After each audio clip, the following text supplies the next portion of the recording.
Welcome to Thrive in the Mess. I'm your host, Lisa Hutchcraft Whitmer. So, hey friend, welcome to Thrive in the Mess.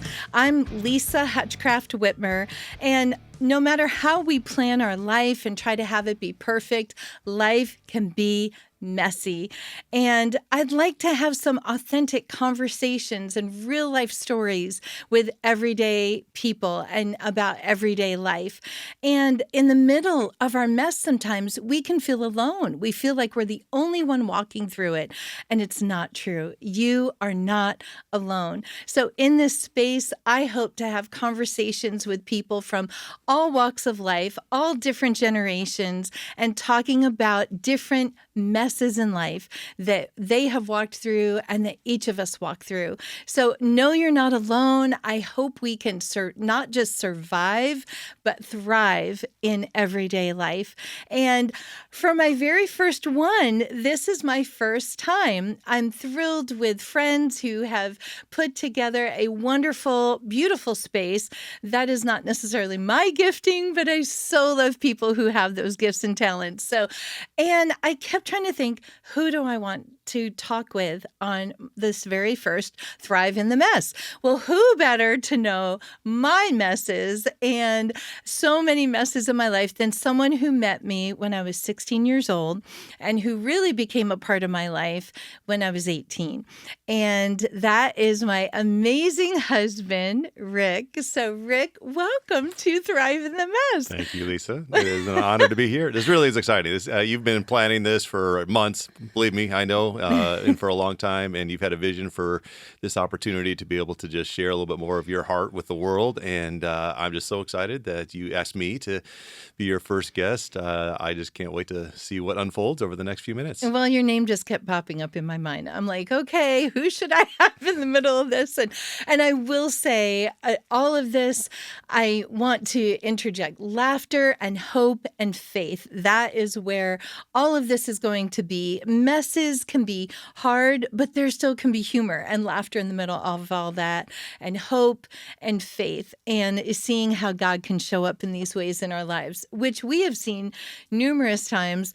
I kind of just want to jump in. We have not pre-talked or pre-practiced. I really want this to be authentic and just kind of riffing here.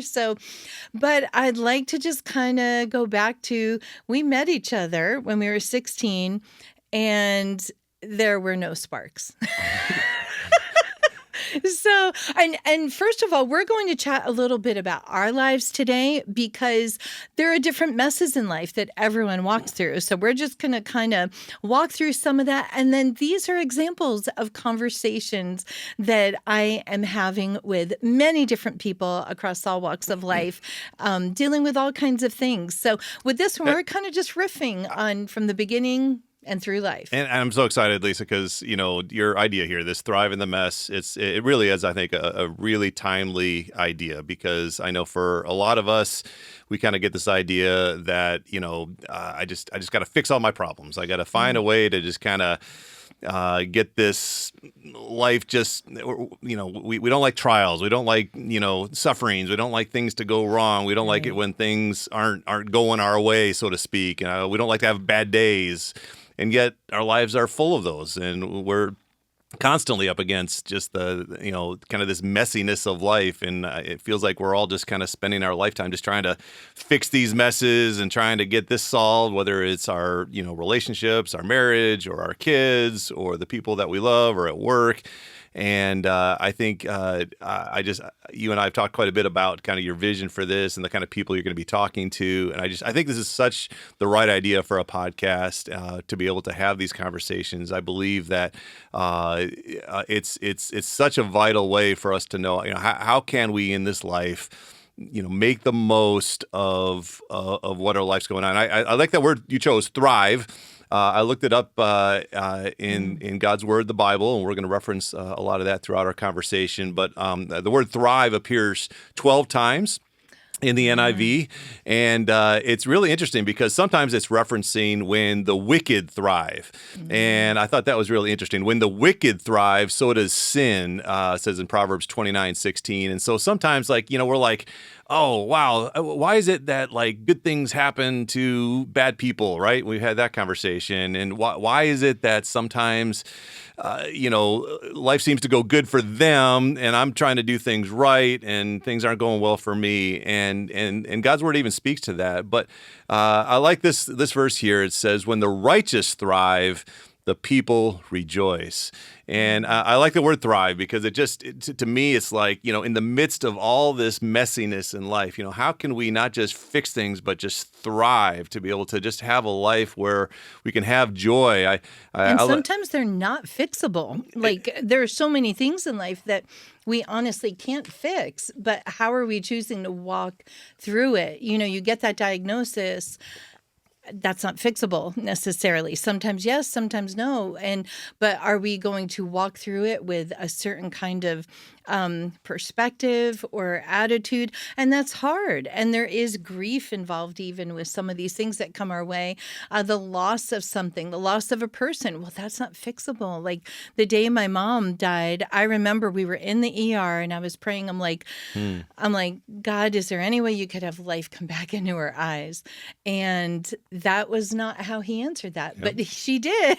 He did do that because he took her to heaven instead that day. So, and she had a whole lot more life than she would have had here on earth. But there are things that we can't fix. And I think that's part of us. Like, it's frustrating when we can't fix it. I was thinking the other night, we were trying to log into something and you're like, what email did this go to? And it's like, when it's an old thing from the past. I think you're the only one that ever happens to. I don't think anybody else can relate to that. Oh my goodness. It was like, where is this going to? And those kinds of things are, we have different mess. So, but and we're going to get to all that. This whole idea of, I know all of us, we want, in this kind of cliche phrase that we get from the Bible, this abundant life, this life to its full, and that we get that out of John 10:10. It says the enemy, the thief, comes only. He does three things: steal, kill, and destroy. That's what the enemy does. But what does Jesus do? He says, I have come that they may have life and have it to the full. And no matter what your perspective is on the Bible or God's word, I think we all can relate to this idea that having life to the full is something that we would all just love to have. And I know that's what you want to talk about. And I just want to say one last thing before we dive into our content. I just affirm you as the spokesperson for this. I really do. I've spent a lot of years with you, and I just believe that you have great wisdom, which is amazing, and insights to share with the world. And I'm so grateful that you have this platform. I believe that I have the privilege of being able to spend our life together and just hear your insights, this contagious laugh, this authenticity that people see you with. You really are the real deal, and I believe that what you see is what you get with Lisa. So I'm excited. Everything you're saying is very kind, very nice, but I do have to say that in a marriage where like my brain can be all over the place, it can be like herding cats, and you are more linear, and so it's very nice you've dealt with the herding cats perspective all these years. As we like to say, we have different gifts. Authenticity is, we do have different gifts. That's right. And we don't compare gifts in life. That's a bit, not just us, but like I encourage people not to ever compare, because it just kills our joy. And God made us uniquely us. So yes, I want to come back to just some of our messes in life, and including that first time we almost didn't end up together because we were let's just say first impressions are not lasting impressions. And so we actually met on a radio program that my dad was beginning for teenagers. He flew me out from New Jersey, and my dad's radio producer selected Rick to come in and represent teenage guys. I represented teenage girls. We were 16 years old, and 40 years ago this month. Right. I mean, like, what a milestone. So crazy. This is crazy. Right. And so, but we were very not impressed with each other, and the topic was actually dating. It which was. is actually so funny. We have the tape. We have the recording. Oh my goodness! So somehow, fast forward a couple years, and we ended up on a missions trip together. And actually, that's when we caught each other's eye more, and really. But the mess was we could have ended up just like whatevs, And even for that missions trip, okay, Rick, I have to tell you, here we were going to the other side of the world where people have black hair, dark hair, and you showed up. I knew you did not have blonde hair, and you showed up with blonde hair. I was not judging. Okay, maybe a little. I'm honest if I judge. And I was like, okay, that guy is really stuck on himself. What in the world? And Wow, how did we ever get past week one? we barely did. And but then I learned you and your mom thought it was a fun idea. And so I was like, you know what? Okay. And now that I know you and your mom, I get that and all the things. But yeah, that between the hair and like, I was just like, oh my goodness, that I was like, okay. Anyway, so that was kind of fun. And I want to jump back even to when we were kids. Okay. Like kindergarten. For me, one of the things in life that has kind of gotten me in trouble sometimes is my enthusiasm. Sometimes my laughter, literally in high school. I'll jump back to kindergarten in a minute. Shocker. There was one time in the night, my friends and we could not stop giggling, but let me just say I couldn't stop giggling. And so we were at a youth conference and we ended up having our restitution the next day was we had to paint the side of the place we were staying, this hotel at the Jersey Shore. It's not just a hotel, but it's like it's very different. And I grew up in New Jersey. So my friends and but we still had a blast and we giggled through that too. So, but kindergarten, first day of school, like for all the moms out there, we've sent our children off to school. If you have little children and all the things, my poor mom gets a phone call my first day of kindergarten and says, Mrs. Hutchcraft, I think your daughter needs stitches. And I sure did, right on my chin. There was a little kitchen in the corner of the kindergarten classroom. And I was so excited. I grabbed the back of a chair that was around that table, kicked my legs up behind me. I don't know what I was thinking. Obviously, I didn't know much of science and physics and gravity at that point because then my chin comes crashing down on the chair and splits open. So my poor mom, like there are things now that my mom is gone. I'm like, did I ever thank her for putting up with me and dealing with these things? Like she would talk about having 3 strong-willed children, and some people can call that stubborn, but honestly, my mom called it strong-willed, and I really appreciated that because we talked about that as parents. A strong will, you don't want to break someone's will, but if it can be, directed a certain way and encourage a child a certain way. And she always said she hoped we wouldn't cave. Like we would not cave to peer pressure, but that we would take a stand for things that we believed in someday. And each of us has, but boy, you put 3 strong-willed children in the backseat of a car and, just all kinds of things. So you have a kindergarten story, honey, but I've never about perfection. Sure. I've never seen that strong will from you in 40 years of marriage here. So. 34 years of marriage. Oh, right. Kindergarten stories. I mean, I'm just picturing you you're getting mess by jumping up and down with all your enthusiasm. Your enthusiasm's leading to all this mess. That's crazy. So I think of teachers I know, I can't even imagine them being like, my first day of class and this kid gets stitches, anyway. Well, for me, I literally can remember kindergarten and as I kind of reflect over kind of a lifetime of just my personality, and I can think just I have really worked towards perfectionism, and that's been a challenge. We are both 2 firstborns. Well, there's firstborn, but there's also personality but we're types. Very different firstborns. There's just hardwirings that for me, as long as life is perfect, then I'm doing great, and when it's not, then I can get very frustrated, and that's kind of the nice word, but really at the end of the day, it's anger. It's really just kind of anger inside of me when things aren't going the way that I want them to. So in kindergarten,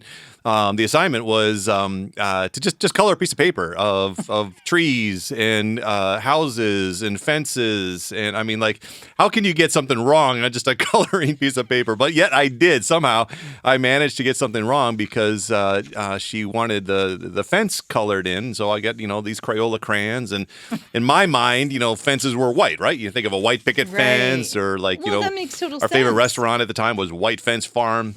And so I took my white crayon and I colored in the fence white. Well, turned in my piece of paper, and I got it back the next day with a big giant red X on the white fence. She's like, "This is wrong because you didn't color it in." And I'm there's several things going through my mind. First of all, like, the injustice of this, because I had colored it. It's white, can't you tell? Right.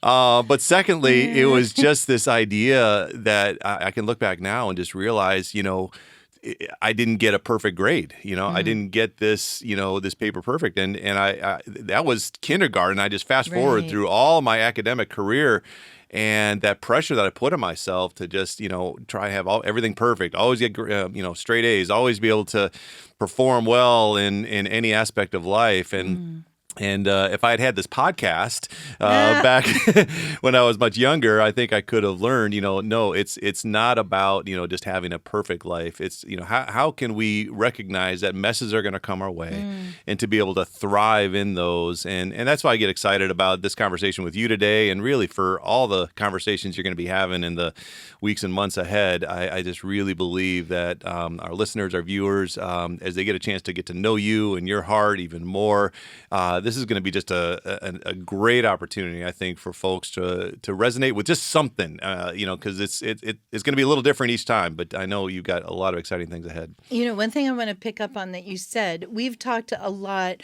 Now, we have 3 young adult children now. And they are, when we look at like videos from when they were children, and when we talk about certain things and personality traits, we see that like things.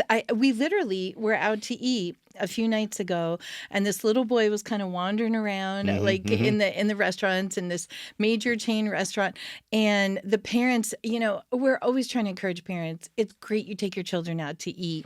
They need to have those experiences.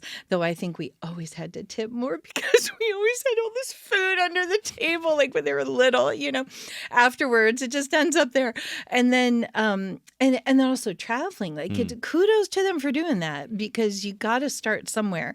And, but anyway, just some of the messes like that, you see some of the things in your child when they're little. And we told those parents that of looking back, because I think we said something about now our child is like 26, that. Well, my line is, my 3-year-old just turned 26, right, and that's just kind of my way of saying how fast it just kind of goes, and it does. When you have the 3-year-old, you're not thinking about, the fact that, we're only 20 years away from them being a young adult. But man, time flies for sure. Well, at every age, you're trying to sort through like the messes of like trying to potty train, or you're waking up and nursing in the middle of the night and doing diapers and so tired and juggling all the things and sitting with maybe clean laundry, maybe not clean laundry, and just all the stuff. But the thing is, we've always sought to try to focus on people, like, and stuff has gotten shoved to the side. And we still have some messes like in our storage downstairs in the basement. We have physical messes. You don't want to still know. There. Because we would throw like broken toys in like a bin, and hope we would fix it, and we won't. So, but it's those kinds of things. That was one of our intentional choices. That's a big word for us, is intention, being intentional. And we did choose that to not focus on all the little extra sometimes, and to focus on our children. And we probably left a few more Legos out on the floor and stuff, and didn't clean up everything every night. We tried to. I remember you said one time we should just get one of those big like outdoor brooms, the wide ones, and just like sweep it in a corner every night. We never did do that, but you feel like you want to. And honestly, if you choose to do that, great, because your children, if they feel loved and secure, and sometimes we pursue that perfection, And it makes us more high strung, and our children feel that, and they feel like there's something where, mom or dad has that stress, has that anxiety, whatever, and they need to not have that either. But jumping back to that, seeing that in you, that perfection as a child, and how it went across the years. And we see that with our children, not perfection, but like other things. Well, I'm not going to say they don't strive for that. They each tried, I feel like I'm the mom who's like, hey, chill out. You work really hard, and, I like that they pursue excellence, but we've always tried to say that there's no perfection doesn't exist. And, Well, I but think excellence is good, but your point here is so good, Lisa. It's this idea that and you've helped me process how to put relationships ahead of activities and things and checklists and check boxes. And sometimes I can be very much like, wanting to get the task done, getting this project done. And one of the things that I've had to learn over the course of my life is, it's not about just getting tasks done and checking the box. And somebody out there maybe can relate to this. You're wired a little differently, where you just said, Rick, just people, just let's invest in them. Let's make that a priority. I actually have something that Go the ahead. next thing I wanted to bring up. I'm sorry, I Uh-oh. didn't listen to it. One of the little messes when we were dating that I was kind of like, okay, was when we were in college. You were studying an instrument. You also do very well academically and studying. You like to do all that alone. You can sit at your desk and dig in and study, and no one else around, or go to the library and focus and study. Okay, so or shocker practice here. piano for hours on end, and I'm like, hey, can I come and study and just sit in the practice room in the corner? Or This is can extrovert we, versus study introvert. together? And just because I would study even growing up, I would be in the living room, and I don't know how you did that, wanted to but- have family around. And we've worked together for years, and my office, I liked having the door open because I just like to know people who are around. We have fast forward where you would shut the door to get work done. And I feel closed off. Not that I have to be talking with people because I'm working, they're working, but it's presence. I never knew what to call that until you and I years later. Even now, I'll be like, oh, could you come and just be near?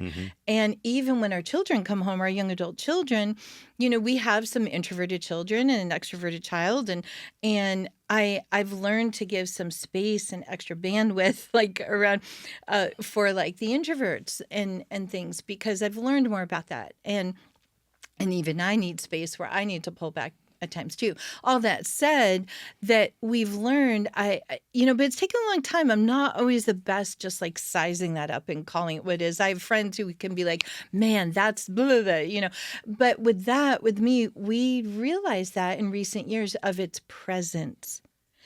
I enjoy when my children are home, even if I don't have tons of time with them, if they're doing different things and stuff, it's presence. And even eating around the table, we always tried to make sure we ate together as a family, no matter what the activities were going on, and the presence with that. And even to this day, when we connect with our young adult children, we love going out to eat with them. Even our daughter, she got a job and she took us to dinner recently. I was like, oh, she asked me after oh boy, if she sees it, she's like, Mom, you ordered appetizers. She's like, did you do that because it was cheaper? I'm like, well, actually, I had fun because I picked 2 appetizers and they were cheaper than an entree. As a mom, I'm like, I can't do that. Hey, I had a $50 steak and let her pay for it. So, well, she picked the place. I was like, oh my goodness, we don't go out and eat like that. But it was just such a gesture of love to her. And that actually has been a new realization to me. Actually, that I don't think I've expressed this to you, that, you give and give to your children. You pray and you trust that they will emerge as, young people who care and, care about their world. We've prayed our children would have a heart for God. But then when we have to be willing as parents, like they want to give back in different ways. And it's different with each of our children. That's a big thing we learned is like every child is different. And, even disciplining was different for fair, but like different for each, so anyway, that was a big realization to me that even when they're growing up, like they do little things like a little coupon for Mother's Day or Father's Day, but like she really wanted you to buy that $50 steak. And we're like, okay. But what love, Yeah. So and that was important to her. And I mean, you're touching on, themes here that I know you're going to be discussing a lot in the weeks and months to come. We're just kind of rambling all over. We're not hurting any cats today, well, but here's the thing. There's different personalities. People are wired differently. You talk about different languages of love, right? You were just talking a lot about how presence, time spent for you is really a high priority. I know for you, giving and receiving gifts is something that both you enjoy, but you also love to do. You love to be able to set out, nice spreads of things like this. Yes, that's not just for decoration. If you. And just an example of just how you like to make things special for others, and you do that all the time. With different folks, you just have a real gift for that. But what that also brings out, though, is you talked about the introvert extrovert thing. And there can be a lot of conflict sometimes in that, because like maybe I'm just like, I really need to be alone right now because that's how I recharge. And you're like, but I need to be with you because that's how I recharge, and so.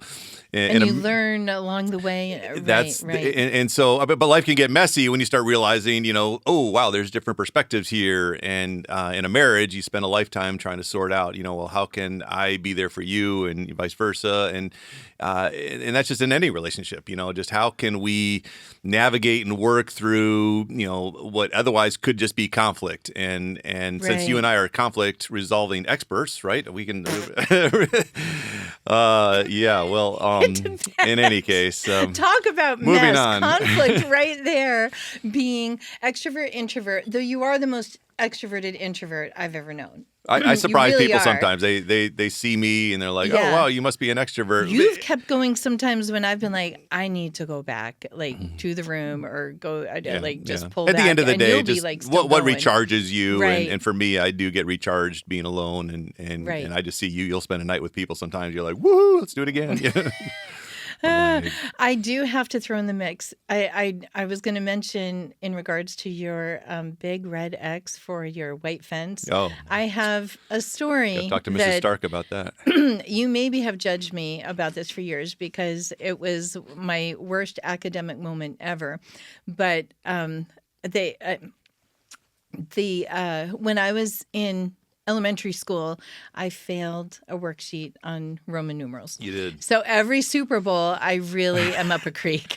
I don't. It's just like you block it out. You're like, I failed it, wrote it off, forget it. Do I care?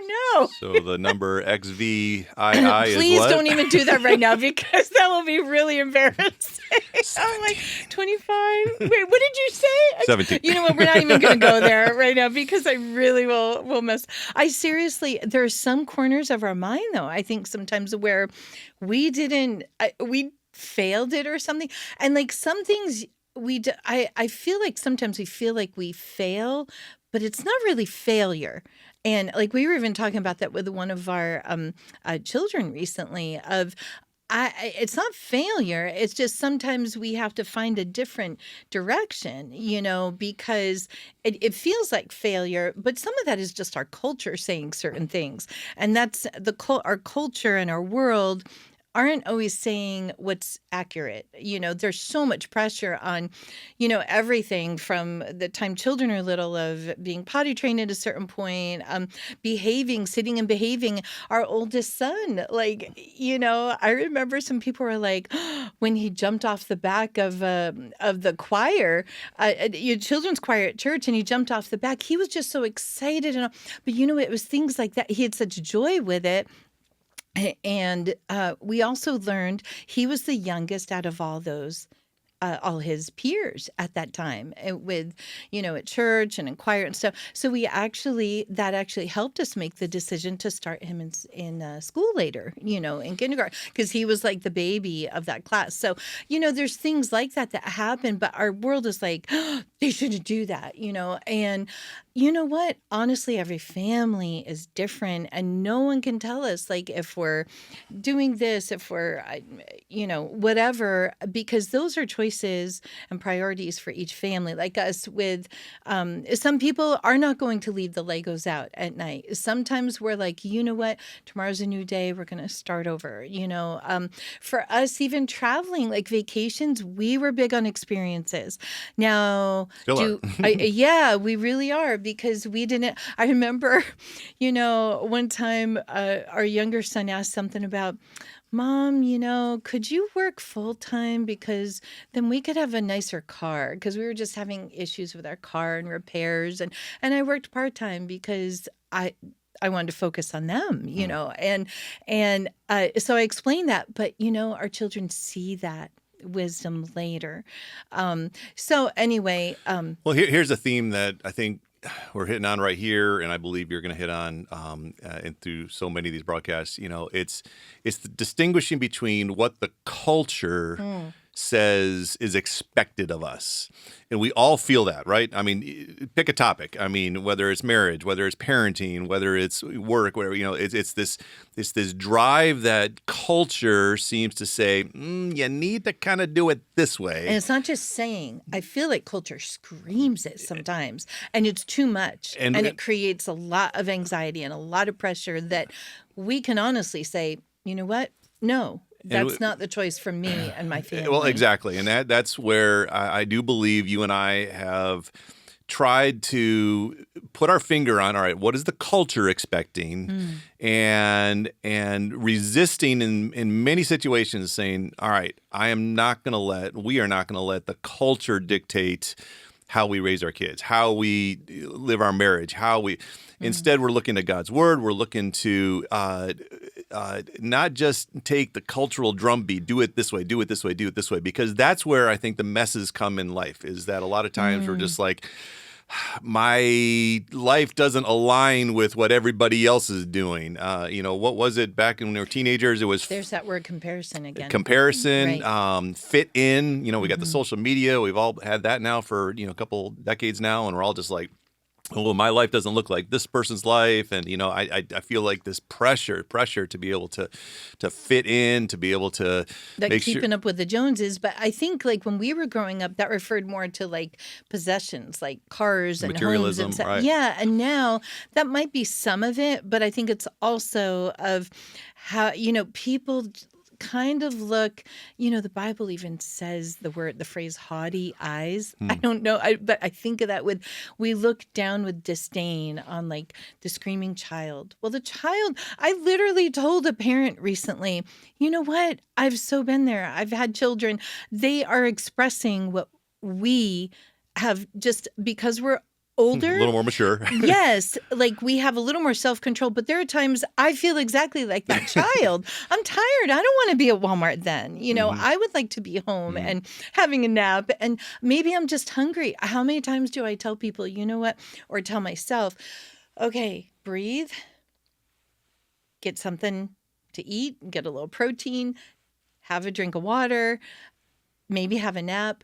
And you know what? Those things of like sleep and just some nutrition and a drink and catching our breath make a huge difference, and so those kinds of things, I just see so much stress swirling around us. Okay, let's try to talk about some other little messes for us. Sure. I don't know that we ever totally, I do remember you did let me hang out by you a little when you were practicing piano for like your senior recital. Well, I began and to we were realize like on a this big is stage a then. very generous, nice thing of my girlfriend. I was like highlighting in my wanting textbook, to, and I was happy as a lark, and you were practicing.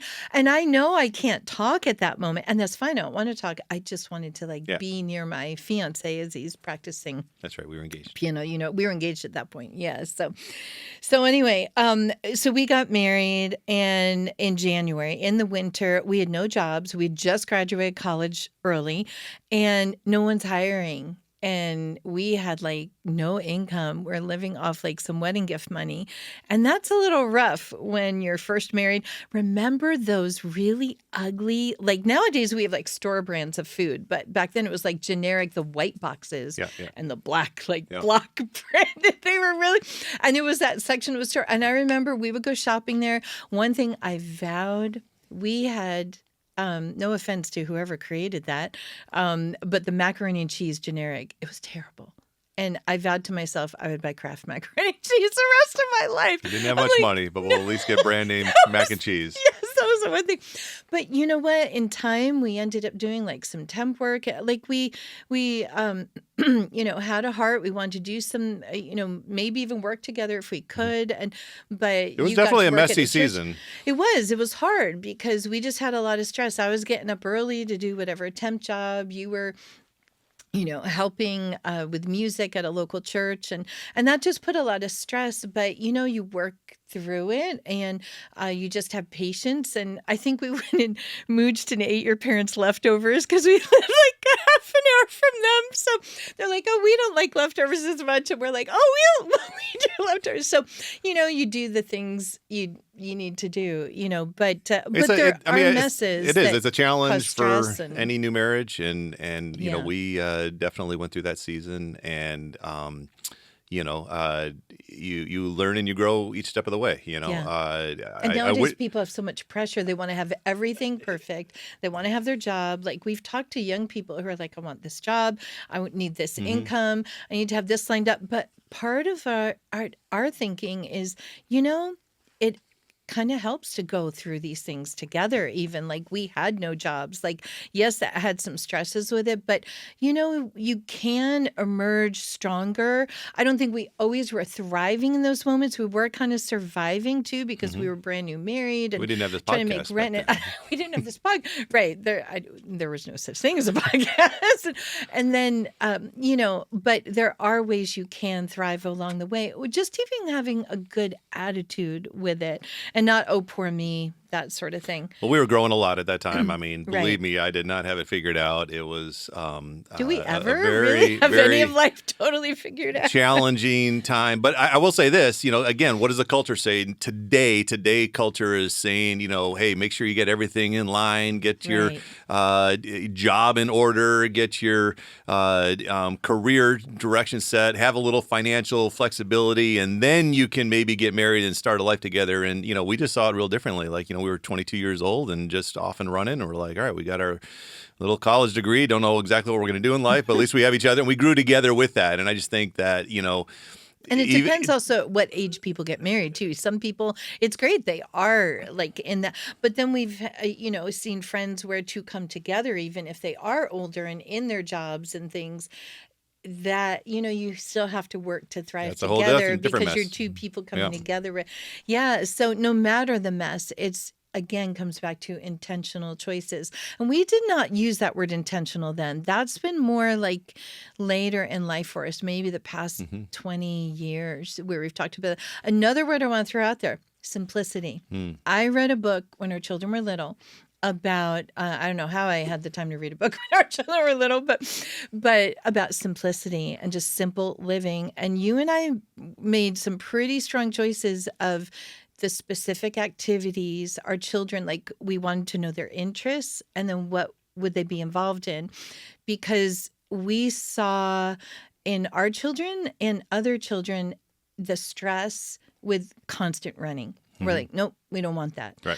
And because we didn't want that for our children, we really believed in just kind of letting them be, able to play and not always having that structure, like a safe place to play and certain things. And I love looking back because like our older son was really into puzzles, which at the end of the day, I couldn't even put them together when we were cleaning up. There was this frog puzzle and it was my worst nightmare. I just like threw the pieces on it and put it on the shelf for the next day.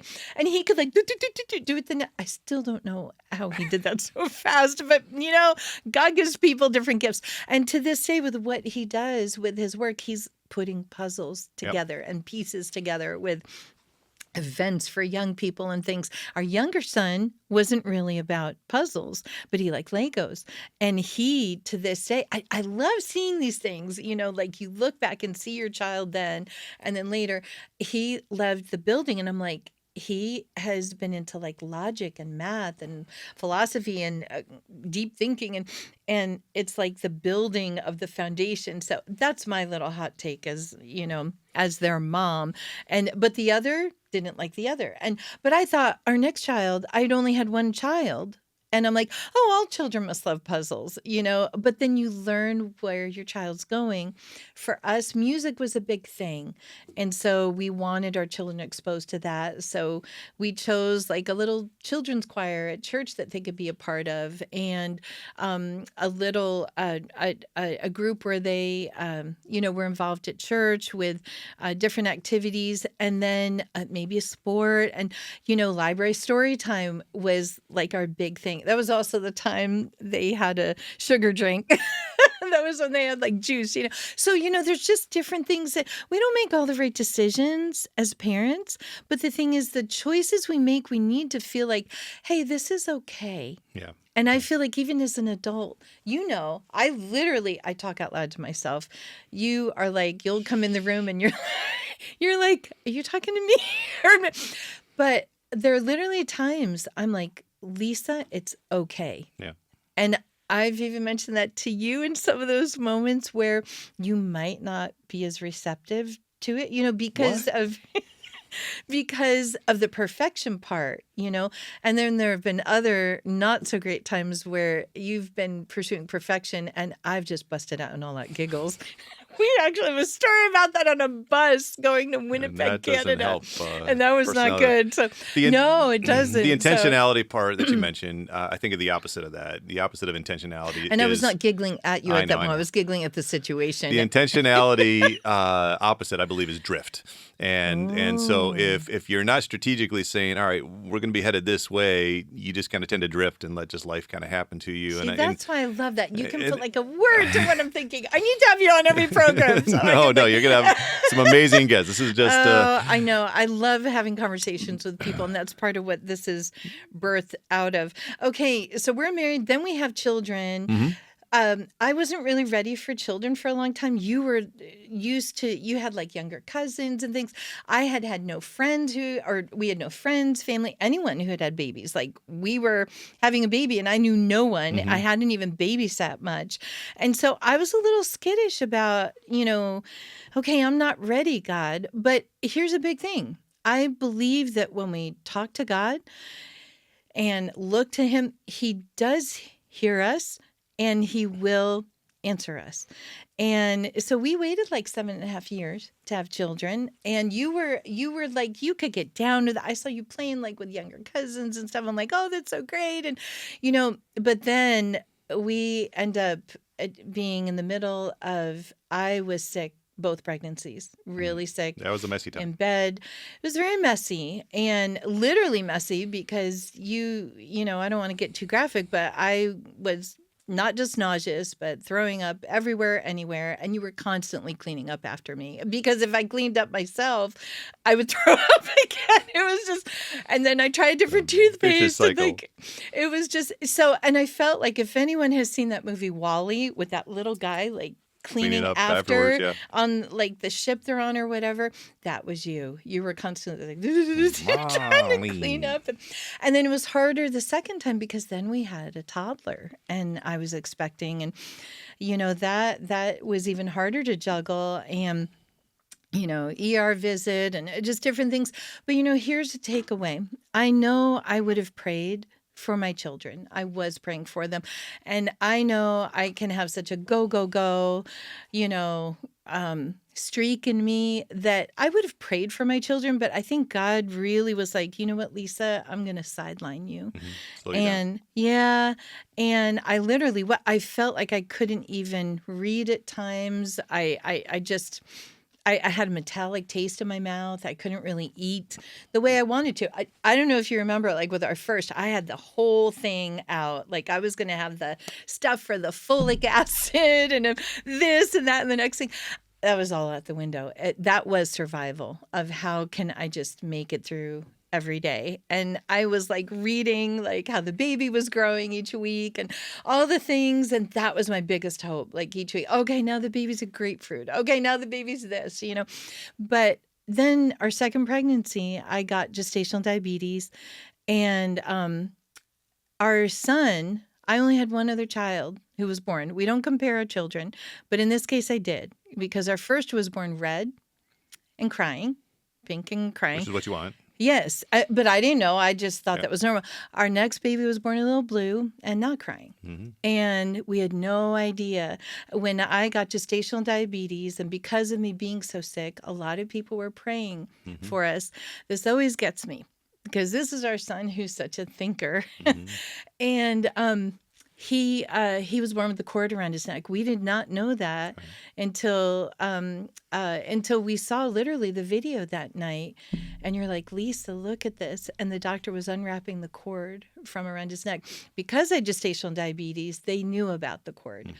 And sometimes I feel like I've seen this in so many people's lives. I believe it in our son's life, and so many issues, no matter what it is, where God is like, no further. Yeah. And I believe with our son, he just was like, no further. And he was okay, but that is not the case with everybody. We had friends who lost their baby 3 weeks after he was born in utero because of the cord. So I have never taken that for granted. And when we see the hand of God, and sometimes it's not what we hope for, like I've referred to, but so those were hard moments. And then we did actually adopt our daughter from China, so which we had talked about years earlier. So and there's a story with that, but that'll be on another time. But I just love that God prepared my heart even for, I knew I wanted to be a mom, but sometimes we feel like, okay, literally we had been married, I think, a year, and people were like, oh, happy anniversary. When are you having children? And we're like, whoa. Again, the culture and saying, exactly. These are the expectations. Back to what the pressure is. And sometimes we have to be like, you know what? That's not, sometimes we might need to say something kindly to someone but sometimes we just have to choose in our heart, no matter what other people are saying. The voice that matters the most is what God is putting on my heart, and what I choose for myself, and if you're married, what we choose as a couple, if you have children, as a family, and not hearing all the pressure, because it's too much. It just is too much. And I do think that leads to issues like we said, anxiety, mental health and stuff. So, and it's okay to say it's okay, and no, that's not how we're going to do it. Yeah, you are remarkable to go from, I don't know that I want to have kids, to then just deeply owning this role of mom that God, put on your heart to deeply nurture your boys and your daughter. It's just been awesome to kind of watch you thrive in the midst of the mess of parenting, each step of the way. I think parenting is always messy, but it's an adventure too. We're talking about seasons, and life is, as we kind of look back over our lives, we're kind of seeing all these little chapters in these seasons, and, some are messier than others. And sometimes the mess kind of either drifts and fades away, and you're like, oh, I can't believe that I was ever concerned about that. But then there's other things that just kind of that it stressed me out so much. Right. Well, at the time, but sometimes, like you said, somebody dies, that chapter that is closed forever. So I mean, there's so much that we deal with throughout life. Here's the verses that I picked out because I could read these every day. It says, Jesus said this, "Therefore I tell you, do not worry about your life," right? And I love that picture. Do not worry, because we tend to worry a lot, right? And I love what the instead is. Instead of worrying, seek first His kingdom and His righteousness.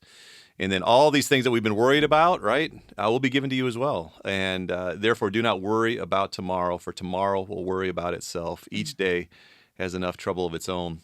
And I think for all of us, that's really kind of where we got to land. That in the midst of the messes of life, we really can't sit there and worry. God is so explicit in his word about that. And then this verse I could read over and over again every day, Philippians 4:6-7. Paul writes this, says, do not be anxious about anything. How many times are we anxious? Oh, I have to tell myself that all the time. All And the there's no time. asterisk there. It's saying, do not be anxious about anything, but it's like, but God, that diagnosis that I just got. Yeah. Or, but my child. Or, but I've had times I haven't wanted to fly because we had some experiences that Yeah. were not great on planes, like where they couldn't land. And, you were on a plane and called me one time when you and my dad, a tire blew out in takeoff and they had to dump fuel. There's stuff that I've literally said that before flight. When we went to bring our daughter home from China, I put the verse, I did not want to fly. We didn't know should we fly separately because we had two sons who were, being left at home. We're like, but what if the plane goes down? It's like, talk about a mess. Have a designated survivor? Is that what I you're know, exactly. And we're like, oh, so exactly. That's exactly what we're thinking. And we did end up going together. But there was the verse about that God led me to in Psalms about for I will bring your children from the east and you from the west. And I'm like, when I read that, I literally wrote it down and I taped it on the airplane window, right under the airplane window, all the way to China and back, to bring her home. So I do want to. Can I just finish the Yeah, verse? oh, yeah. I mean, just, instead of being anxious, Scripture gives us what we Interrupted need to do. you in the No, middle of you're the verse, 'cause that you're doing gets me great. every time. It's like anything. But here's how it finishes. In every situation, by prayer and petition, with thanksgiving, all right, can we be thankful in our messes? All right. God's word is full of being thankful no matter what the circumstance. It says, present your request to God. So this picture of just physically, emotionally saying, God, I can't handle this mess, but I'm going to put it at your feet. I'm going to give it to you, and I'm going to release it. Because then what is the promise here? I love this promise. The peace of God, just settle on that for a second. Yeah. In all the messes of life, the peace of God, which transcends all understanding. This doesn't make any earth can't sense. understand it. Right. Why God can offer us peace in the midst of this mess? Really? Right. But that will guard your hearts and minds in Christ Jesus. That's a promise I believe is going to be a theme as you have the opportunity to talk with so many wonderful folks and guests in the weeks and months to come. Lisa, I'm so proud of this opportunity for you to launch this podcast. We're underway now, so episode number 1 is coming to a close. But wow, what an exciting And you know what journey. part of the mess is? I did not look at when we started. So I have no idea how long this is going. But I want to touch on something, one of the parenting moments. It is kind of funny when your children are a little older and you're sitting around and laughing. Like we would talk with my parents about things that worked and didn't work. And, those were some of the most hilarious things, at least to us kids. My parents were laughing too, but I'm sure they were like, and then seemed for good at the time. us, and then for us, like a couple things, we were intentional. Even though we've done experiences, we've had to be tight on budgets, too. Like a family of 5, we couldn't eat out and all the time. And so we had to be careful, and so there was one trip where we were in Colorado. There are 2 Thanksgiving stories. It's and the ones our kids, they never talk about the ones where we're all just sitting around the table. The turkey's all perfect. The ones they remember are the ones that I just kind of want to, part of me crawls under the table. Part of me is like, but they remember it. It was memorable. But we were in Colorado and I was like, we didn't have money to go drop on doing a Thanksgiving buffet. And where we were staying, we had cheaper accommodations and couldn't cook. And then the next year we were leaving, so we couldn't do, the whole Thanksgiving thing. So I looked in the newspaper.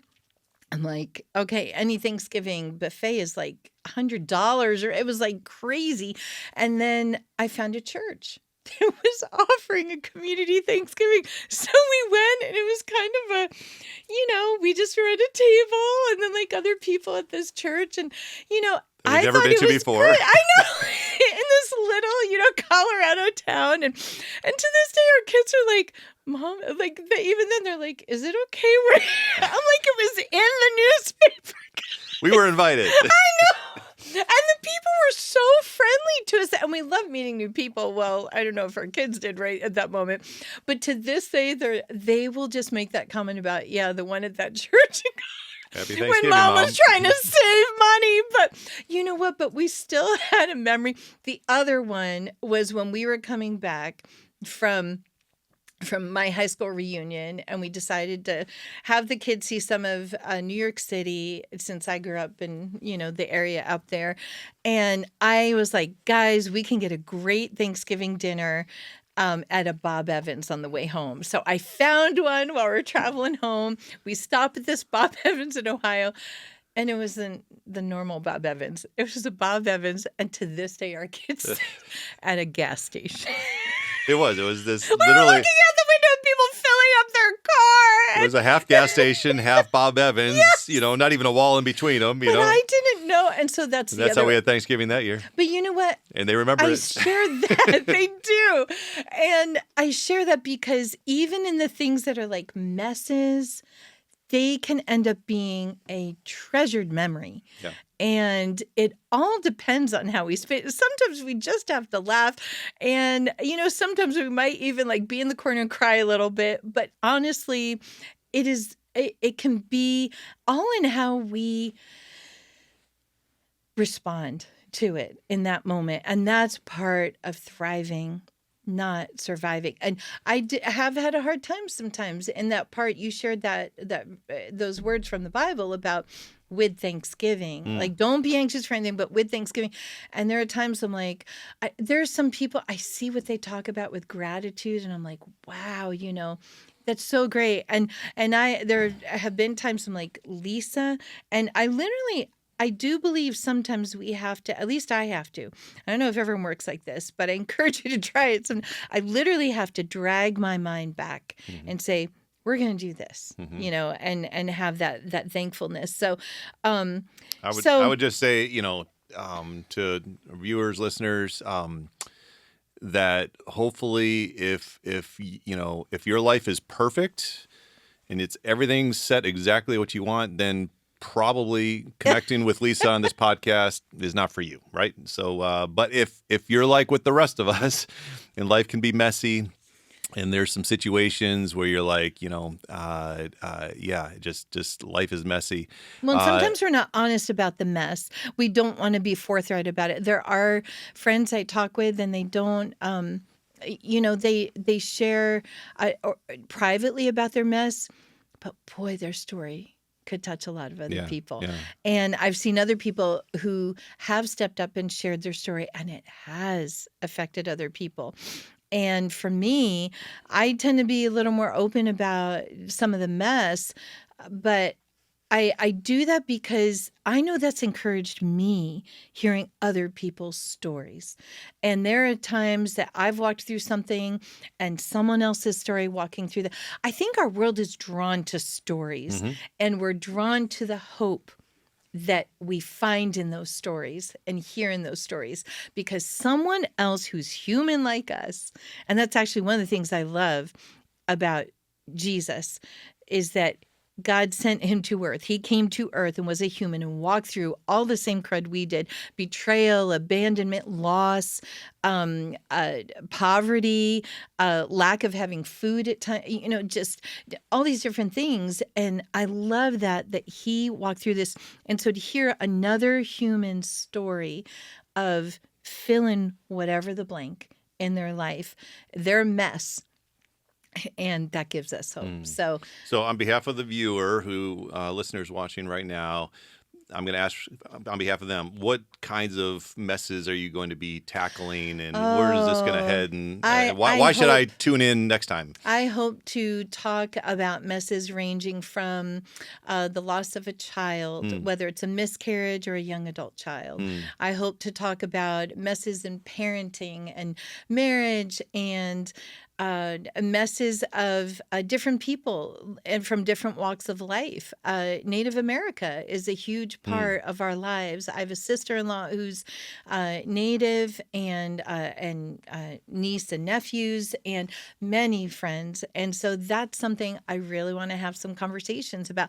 What is it like to be a Native young person or a Native elder. They respect elders in their just different things. There are different people from different perspectives around the world. I want to deal with different things. I know people talk about trigger warnings because they do trigger people. It is so heartbreaking. But with suicide, we've lost friends to suicide. And so I want to tackle things like that. And not that we're going to fix anything. We can't fix it. I want to bring some hope and just some conversation that a friend told me several years ago, people don't talk about some of these things. And sometimes they feel like they're alone, right? And Exactly. maybe in this conversation. That's why I'm like, you're not alone. Good. I don't think we can say that enough, that you're not alone. And sometimes we don't know what to say. I don't know what to say to people like in the middle of a loss necessarily. But you know what? Sometimes it's just presence. And for someone who likes to sometimes feel like I should say something, I've had to learn sometimes just being there, because that's been a lot for me, even is just being there. We don't always have to know what to say. But sometimes I want to talk about like people who have been widowed. I have friends who have, a sibling or a child with Down syndrome, or, just different things. There's all kinds of things, all kinds of messes. But the thing is, those messes have a lot of hope in them. Yeah. And that's what I'm excited to talk about and to share, because I've been encouraged by hearing those stories of hope, and I really hope it can bring some encouragement to a whole lot more people. So, do you have anything else you want to share? Because I think this is great, Lisa. Thank you for allowing me to be on this. We could talk about messes forever. Well, and I like that idea. The The first word, thrive. In Right. in the midst of the messes, how can we thrive? And I know that you've got some great insights. I think your friends are going to really enjoy just being with you. They get to experience something that I have the privilege of just being with you so often and hearing your voice. Even when I it's just chaotic. think. Well, and I hope we've kind of made it clear that we've had plenty of messes in our Right. lives. There's, it is And not. there will be messes It forever. has not been perfect Right. in many situations, and we're still sorting through, different things. But at the end of the day, And there's all kinds of, financial, marriage, parenting, like all the things, relationships, in-laws. Like I hope to have your mom on here at some point. Oh, boy. But let me tell you, I've always said I'm the not classy daughter-in-law. Out of my other time, because my poor mother-in-law, I'll say things to her. Jesus. So, but it's all the things. There's all kinds of things to do. Mental health, that's just all kinds of things on there. And I appreciate your encouragement also, because you see me sometimes where it's like, I feel like it's messy, and who am I to even talk about messes? But then I'm like, oh, wait, I am qualified with all the messes. And so, sure, I can talk about messes. But it's the hope that other people can offer. And bottom line, the hope that God can offer. I love these words that I actually read this morning in the Bible that say, it is God who arms me with strength and makes my way perfect. Now, that doesn't mean my life is perfect, but boy, I have to constantly look to God. That is an intentional choice I make. And I hope that encourages you as well, because I do believe that having a relationship with God and through knowing his son Jesus has been my only anchor in life. He gives me hope. He gives me joy. All the things our heart wants and desires. Jesus offers that, and God offers that. And so through all the mess, that has been my anchor, and we've chosen that to be our anchor too. But I do want to say a huge thank you to my husband, Rick, for being here, the very first one of Thrive in the Mess. And I look forward to probably having you back on at some point, talking about some other mess. But I really hope you will join us again next time on Thrive in the Mess.